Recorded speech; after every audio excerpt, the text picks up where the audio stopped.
বিনোদনের দুনিয়াতে ফের শোকের ছায়া। মাত্র ৭৫ বছর বয়সে অকাল মৃত্যু হল ভারতীয় বিনোদন জগতের জনপ্রিয় অভিনেতা রাজেশের। এদিন সকালেই এ খবর সামনে এলে শোকে ভেঙে পড়েন অনেকে। মৃত্যুকালে অভিনেতার বয়স ছিল ৭৫। জানা যায় দীর্ঘদিন ধরে অসুস্থ ছিলেন তিনি, নিম্ন রক্তচাপে ভুগছিলেন। এদিন হঠাৎ শ্বাসকষ্ট আরম্ভ হয় তার। এরপর অভিনেতা রাজেশকে তড়িঘড়ি হসপিটালে নিয়ে যাওয়া হয়।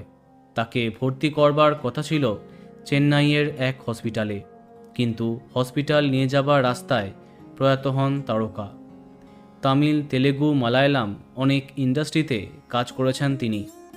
অভিনয় করেছেন ১০০টির বেশি ছবিতে। এছাড়াও ২০০১ থেকে ২০১৬ অনেক তামিল ছবিতে ডাবিংয়ের কাজ করেছেন রাজেশ। অনেকবার ধারাবাহিকের বিভিন্ন চরিত্রেও তাকে দেখেছে দর্শক। অভিনেতা তথা কাছের বন্ধু রাজেশের অকাল প্রয়াণে শোকস্তব্ধ রজনীকান্ত। সমাজ মাধ্যমে তিনি লিখেছেন, আমার প্রিয় বন্ধু রাজেশের অসময়ে চলে যাওয়া কিছুতেই মানতে পারছি না। এই ঘটনায় আমার হৃদয় ব্যথিত। রাজেশ এক অসামান্য মানুষ ছিলেন। ওর আত্মার চিরশান্তি কামনা করি। বন্ধুরা, ভিডিওটি এইটুকুই। বাংলা বিনোদনের অন্যান্য আরও খবর পেতে সাবস্ক্রাইব কারেন্ট পজ। ধন্যবাদ।